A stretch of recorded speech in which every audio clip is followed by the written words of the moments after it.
bullying, ele se caracteriza por uma agressão, seja ela de cunho físico e ou emocional, onde o indivíduo se sente agredido.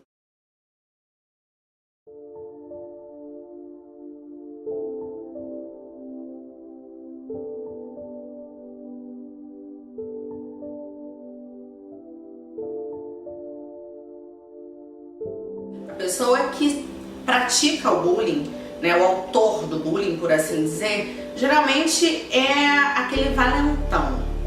Agora, por que ele é valentão é o nosso objeto de estudo. Geralmente quem pratica o bullying já sofreu bullying em algum outro momento e às vezes pratica como uma forma de mecanismo de defesa. Então muitas vezes esse valentão, ele não é tão valente assim. E justamente por isso ele precisa se valer desse comportamento agressivo contra o outro para então se sentir mais seguro, né? Ou seja, ele se torna um agressor para não ser o agredido. A pessoa que está ali sofrendo o bullying, essa pessoa geralmente é uma pessoa mais introspectiva, é uma pessoa que já tem ali uma questão de insegurança, geralmente demonstra essa insegurança, alguém que tem algum tipo de deficiência física, porque quem tem deficiência mental geralmente nem percebe o que está acontecendo. Então, às vezes não vai sofrer bullying, porque a questão também do autor do bullying é que ele precisa imprimir o sofrimento no outro. E aí a gente entra naquele que é o espectador. A partir do momento que você é espectador de algo, de algum tipo de agressão, você está sendo conivente com ela. Mas muitas vezes você só é conivente porque você tem medo de agir e acabar sofrendo também aquele tipo de agressão. Então você se torna ali distante, mesmo que aquilo possa gerar também um sofrimento em você.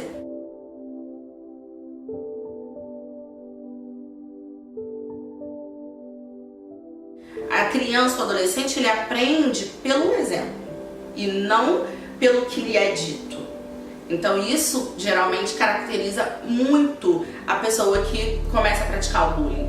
Ela percebe isso dentro de casa, às vezes ela tem um pai, ou uma mãe, ou um tio, mas tinha algum exemplo dentro de casa que é um agressor. E aí ele está reproduzindo o comportamento, que é aquilo que ele acha que é normal. A função da escola, como é que a escola deve receber esse aluno, eu acho, sim, acolher, conscientizando a todos. Valorizando o respeito, valorizando a pluralidade, os valores, né? Porque quando damos ciência dos valores, nós respeitamos o outro. Nós procuramos trabalhar bem próximo ao professor, que é quem tem esse primeiro contato com o aluno e um contato mais direto, né? Então a gente está conscientizando o professor, discutindo com ele essas especificidades, né, do jovem de hoje em dia. Nós também contamos com uma orientadora educacional. Ela está sempre pesquisando coisas novas, trazendo assuntos novos referente ao bullying.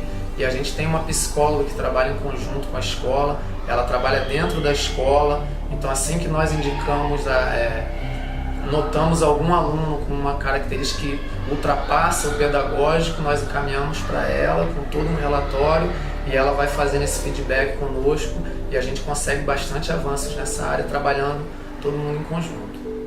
A escola deveria acreditar mais no bullying, porque tem muitos educadores que ainda não dão essa credibilidade, acham também, acabam agindo com o agredido como se fosse uma bobeirinha de adolescente, uma bobeirinha entre crianças.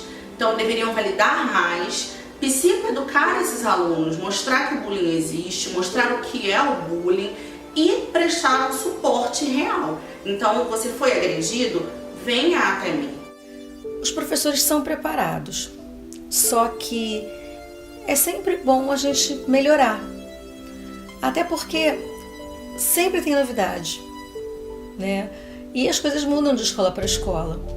O que às vezes é comum numa escola, em outra nunca acontece. Então a gente precisa estar sempre se atualizando. Bom, o único caso que eu conheço, ele é especial, é um autista, e ele tinha medo de cachorro e as crianças descobriram isso.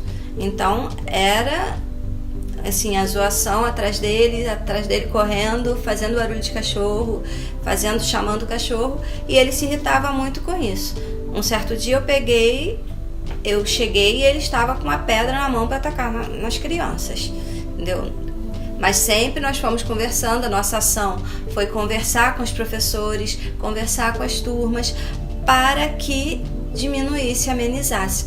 E com ele também, como já era maior, fomos conversando para que ele entendesse e não absorvesse para ele essa responsabilidade.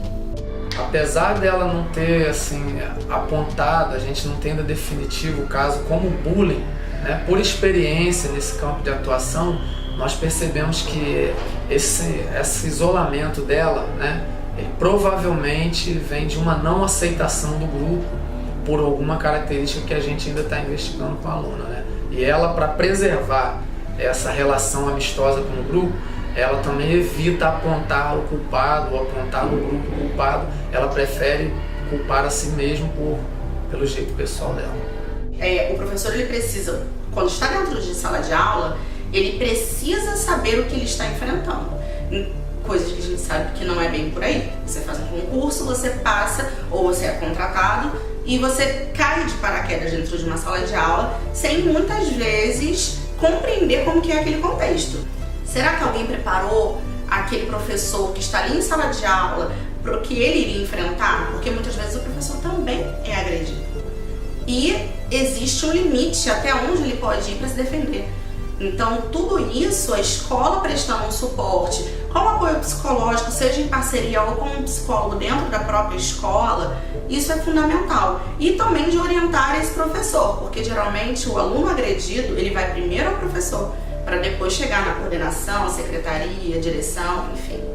O aluno, ele precisa ter limites, ele precisa saber que existe alguém que tem as rédeas da situação, que no caso é o professor. Mas eu acho que isso tem que ser acompanhado de bom senso, de coerência e de muita afetividade, porque na rede pública, principalmente a rede pública, existem muitas crianças carentes, com muitas necessidades. E o professor está ali por um tempo muito grande, maior que os próprios pais ficam com eles. Então, eles precisam ter confiança, precisam ter uma afetividade para que eles possam render.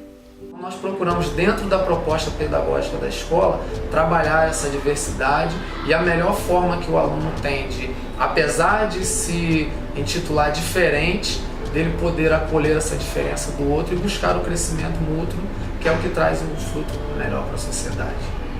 Nós temos um projeto de formação de orientação vocacional social, que é o projeto FERA, Foco, Esforço, Resultado e Aperfeiçoamento, e dentro desse projeto nós tentamos desenvolver com o aluno hábitos sustentáveis que vão trazer bons frutos para a sociedade. Então os alunos desde a 6ª série até o ensino médio trabalharam as diversas formas artísticas e as pessoas que são excluídas da nossa sociedade. A gente estuda o assunto, quando a gente debate sobre ele, e aí a gente vai criando estratégias de acordo com cada situação.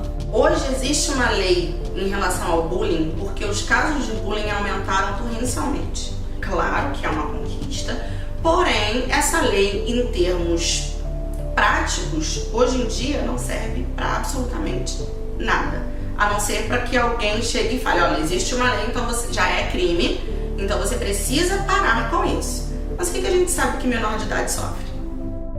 Então, se a gente faz coisas boas, se a gente é carinhoso, se a gente é amigo, se a gente deseja o bem, a gente também vai receber.